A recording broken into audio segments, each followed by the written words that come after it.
Tu as 5, 10, 15 cours de retard, pas de souci. Dans cette vidéo, je te présente les secrets qui m'ont permis de rattraper mon retard et même de prendre de l'avance. Et je te partage aussi les secrets des grands admis qui m'ont entouré durant cette première année de médecine que j'ai passée l'année dernière à Amiens et de laquelle j'ai fini grand admis tout simplement.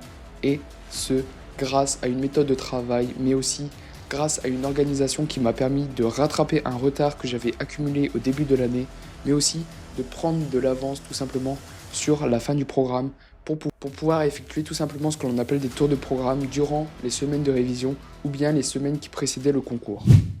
Mais avant ça, est-ce que tu savais que le retard, c'est tout simplement normal? À cette période-là, il y a presque tous les étudiants en passe qui ont du retard. Pourquoi? Tout simplement parce que tu peux commencer l'année avec une méthode qui ne te permet pas de t'organiser comme tu le souhaites ou bien volonté de tout simplement vouloir apprendre tes cours de fond en comble dès que tu les as et par conséquent accumuler du retard et de la pression parce que tu te dis ok, je connais pas encore ce cours là à fond, il faut vraiment que je le bosse parce que là j'ai l'impression de ne pas avoir toutes les informations nécessaires, mais aussi tu vois le fait que tu te compares aux autres et tu vois qu'il y a des informations que tu n'as pas retenues, que les autres ont retenues, et ça c'est le pire truc à faire parce que tout simplement ça te met dans une boucle de stress qui fait que en fait tu vas avoir l'impression de ne pas connaître ton cours, de ne pas avoir appris les choses, de ne pas avoir appris les bonnes choses, de ne pas reconnaître les détails, etc. Pendant qu'il y en a d'autres qui peuvent faire semblant très bien de tout simplement faire genre qu'ils ont appris ces détails, qu'ils connaissent par cœur le cours déjà, tu vois. Alors que actuellement, tu vois, on est vraiment fin octobre, début novembre. Le meilleur truc à faire, c'est tout simplement de voir ce que tu as fait dans le passé, de voir ce qui a marché, de voir ce qui n'a pas marché, et ensuite de tout simplement aviser vis-à-vis de ça, notamment en genre regardant par exemple tes résultats au concours blanc. Est-ce que tu as eu des bonnes notes? Est-ce que tu as eu des mauvaises notes? Quelle méthode a marché sur tel cours? Quelle méthode n'a pas marché? Quels sont mes points forts, mes points faibles, etc. Et d'aviser par rapport à ça pour rattraper ton retard dès maintenant. Et du coup voilà, dans cette vidéo, on va tout simplement observer comment tu vas pouvoir rattraper ton retard et même prendre de l'avance pour être prêt le jour J. Après cette longue introduction, je te souhaite la bienvenue sur ma chaîne. J'espère réunir avec cette chaîne tous les étudiants en passe et tous les étudiants qui veulent réussir la passe via du contenu autour des méthodes de travail, de l'organisation, du bien-être étudiant, mais aussi tout ce qui va être productivité, aspect organisationnel de la vie, etc. Adopter un mindset qui te permet de réaliser ce que tu veux et ce que tu souhaites, tout simplement dans les meilleures conditions qu'il soit. Du coup, partie 1, comme je te l'ai dit, le retard, c'est normal. Et ce qui va faire l'objet de cette première partie, c'est tout simplement qu'il faut que tu comprennes que le retard, de 1, c'est normal, mais de 2, c'est pas grave. Pourquoi? Parce qu'on a aujourd'hui des outils qui te permettent tout simplement de rattraper un retard en littéralement une semaine. Après, tout dépend du volume du retard que tu as, mais aussi des matières dans lesquelles tu as ce retard. Typiquement, si tu as du retard en biocell, qui est tout simplement un peu de la SVT du lycée, c'est pas trop grave, tu vois, c'est le genre de cours que tu peux te reposer soit sur tes acquis, soit sur tes fondamentaux, soit tout simplement via tes ACC. Alors que par exemple, si tu as du retard dans des matières comme les biostats, la chimie, des matières à réflexion, ou bien de l'anatomie, ou de la biochimie qui peut être vraiment compliqué dans certaines facs, le plus dur, ça va pas être de rattraper ton retard, mais ça va être d'assimiler toutes les connaissances et de pouvoir les mettre en commun pour tirer parti de tes révisions. Du coup, mon premier conseil et mon premier secret des gens qui ont été grands admis, c'est tout simplement le fait de bombarder les ACC. Pourquoi? Parce que via les ACC, avant même de voir le cours, tu peux directement comprendre ce que le prof attend de toi. Et ça, c'est vraiment la clé, tu vois. Déjà, tu vas t'habituer à la formulation que le prof va mettre en place dans ses QCM et par conséquent avoir une vision des items, une vision du cours ou bien une vision tout simplement de la rédaction du cours qui te permet de comprendre, ok, le prof, il mise sur ça, il mise sur ces détails-là, ou bien il veut vraiment une compréhension globale du cours et du coup, tu as des items qui sont répartis dans le cours de manière un peu aléatoire, tu vois, tu comprends pas trop l'agencement, etc. Et ça, c'est vraiment le premier conseil et le premier tips qui peut te faire gagner du temps, c'est tout simplement observer les annales, observer tout simplement ce que les professeurs attendent de toi le jour du concours pour pouvoir filtrer les informations de la plus importante à la moins importante. Ensuite, le deuxième conseil, c'est tout simplement de t'organiser vis-à-vis de ton retard. Imaginons que tu as 2 cours de retard dans une matière et 7 cours de retard dans l'autre. Je pense que tu vas maximiser celle avec les 7 cours de retard. Après, attention, nuance, imagine, tu as 7 cours de retard de 10 pages et 2 cours de retard de 35 pages. Ça revient exactement au même volume de cours. Le seul truc, c'est que potentiellement, dans tes 7 fiches de cours de 10 pages, tu vas potentiellement avoir une majorité d'informations importantes car le prof va peut-être condenser son cours pour qu'il fasse 10 pages, mais que tout peut être important, tu vois. Alors que dans des cours de 35 pages, tu vois, je pense à la physio ou bien à l'anat, tu vas potentiellement avoir plein d'exemples, etc. Ou bien des formulations de phrases, des reformulations, etc. qui vont pas forcément être importantes, mais qui vont te permettre de comprendre le cours. Donc le truc que tu peux faire, c'est tout simplement trier les informations vis-à-vis de ce qui est important, ce qui peut tomber, et ensuite ce qui peut t'aider à comprendre le cours. Et avec ça, tu vois, ce que tu fais, c'est que tu essayes de comprendre le cours, tu essayes de reformuler le cours. Et ça, c'est vraiment le troisième point le plus important, tu vois. Et ce que je vois qui a marché sur tous les grands amis qui m'entourent et toutes les personnes qui sont en médecine en 2e année, tu vois, c'est quand je leur demande, ouais, t'avais fait quoi comme méthode de travail, etc. Parce que c'est quelque chose qui m'intéresse, tu vois, et qui m'aide, moi, à construire mes accompagnements pour mes élèves. C'est tout simplement d'observer ce qui a marché sur les autres, d'observer ce qui a marché sur moi, d'observer ce qui marche sur mes élèves. Et c'est un des points communs, tu vois, c'est tout simplement tout ce qui va être reformulation. Et ça, c'est très bien étudié en neurosciences, tu vois, c'est le fait de reformuler le cours pour pouvoir toi-même le présenter à quelqu'un ou pour pouvoir toi-même te le faire comprendre, entre guillemets, d'une manière différente.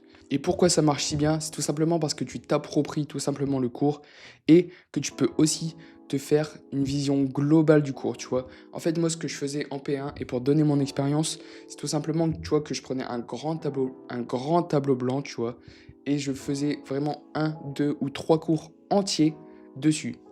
Imaginons que tu as un grand tableau blanc, et ben, tu vas organiser les informations de cette manière-là.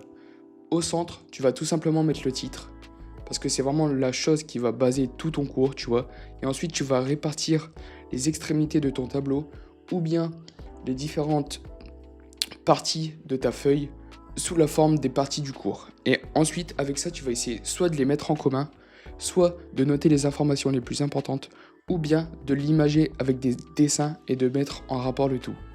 Pourquoi faire ça, c'est vraiment intéressant? Tout simplement parce que en une feuille, un tableau, ou peu importe le support que tu utilises, tu vas avoir une vision globale du cours qui va te permettre d'une part de comprendre ton cours, mais aussi de pouvoir repérer ce qui est vraiment fondamental, parce que ce que tu vas retrouver tout simplement sur ton tableau ou ta fiche de cours, ça va être le truc le plus important.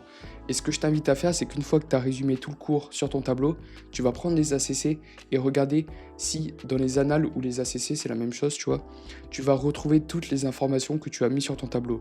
Si c'est pas le cas, tu vas venir inscrire dans une nouvelle couleur ou bien surligner, ou je sais pas quel support tu vas utiliser, tu vois, les informations les plus importantes, les informations que tu trouves dans les ACC, pour tout simplement les démarquer et te focaliser sur ces points-là, mais aussi te rappeler via ta mémoire visuelle potentiellement que à tel endroit, sur telle page, dans telle partie, par conséquent, tu vois, imaginons que tu aies mis ton centre, ta partie 1 à gauche, et après, dans le sens des aiguilles d'une montre, tu as continué tes parties, imaginons partie 1, 2, 3, 4, 5, 6, et ben tu sais que par exemple à droite, tu es arrivé à la partie 3, il y avait tel truc de surligné en telle couleur, ok, ça veut dire qu'il y avait un chiffre à cet endroit-là.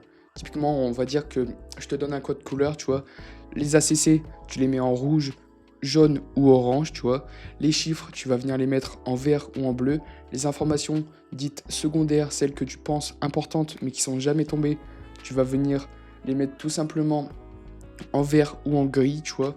Et après, tout ce qui va être détail, aide à la compréhension, tu vas le laisser soit en couleur neutre, imaginons que tu utilises du noir, soit tout simplement le crayon de bois, tu vois. Moi, c'était vraiment un truc qui m'aidait, c'était le crayon de bois. En plus, tu peux raturer, tu peux faire tout ce que tu veux, mais ça te permet de structurer de manière, on va dire, moins visuelle les choses, et par conséquent te permettre de noter des informations qui sont pas forcément importantes,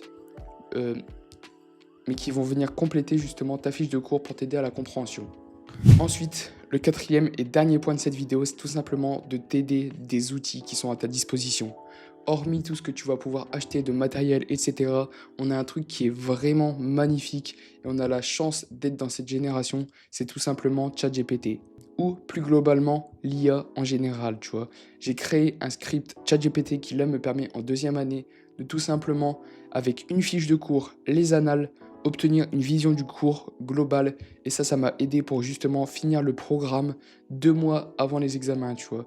Vraiment, j'envoyais ma fiche de cours à ChatGPT, les annales qui allaient avec, j'ai envoyé mon script, j'avais vraiment un détail du cours, mais vraiment dans les détails, avec justement les informations les plus importantes, des informations qui tombent notifiées via une étoile ou un symbole précis, tu vois. Et ensuite, j'avais vraiment tous les détails du cours. Il suffisait que je lui pose une question en plus pour qu'il me rajoute des trucs dans les résumés, tu vois. Si je voyais qu'il manquait une petite information, parce que ça peut arriver aussi, tu vois. C'est normal sur un cours de 30 pages que ChatGPT ne filtre pas tout, tu vois. Et ben, il me le rajoutait, je lui demandais, ok, bah ça tu peux me le détailler plus, ok, mets telle comparaison dans un tableau, ok, formule-moi ça de manière différente, etc. Et avec ça, tu obtenais encore une fois une nouvelle vision différente du cours.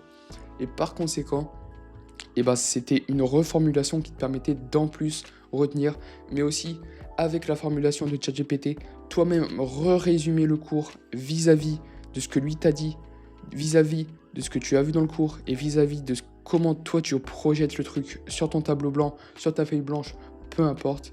Et par conséquent, obtenir un ensemble de visions des choses qui sont différentes, qui te permettent de voir le cours de manière différente et qui te permettent d'obtenir des visions entre guillemets complémentaires parce que c'est le cours en lui-même, tu vois. Le contenu ne bouge pas, c'est juste la façon de présenter les choses qui bougent. Et ça, c'est vraiment un truc super important. C'est justement le truc qui va te faire... C'est justement le truc qui va t'aider à comprendre le cours, à le mémoriser. C'est les reformulations comme on l'a dit précédemment. Et du coup, justement, je vais pas parler du script sans te le donner. Donc si tu le veux, n'hésite pas à me le dire script en commentaire et je t'enverrai tout simplement le lien pour y accéder. Donc pour conclure, le secret des grands admis en passe, c'est tout simplement de 1. Ne pas stresser, comprendre que le retard c'est normal, de 2. Reformuler les cours, observer les points importants et trier les informations, de 3. Organiser le cours de manière à ce que tu aies une vision globale mais aussi précise avec les informations qui tombent au concours sur une feuille, un tableau, peu importe ton support, mais un support qui te permet d'avoir vraiment une vision d'ensemble du cours. Et 4. T'aider des outils qu'on a à disposition aujourd'hui et pouvoir gagner du temps tout simplement avec un assistant virtuel ou bien des personnes physiques comme moi qui peuvent t'aider, tu vois, tout simplement à observer le cours ou faire tout ce travail de reformulation à ta place et en te proposant des QCM, etc. C'était Enzo, ciao.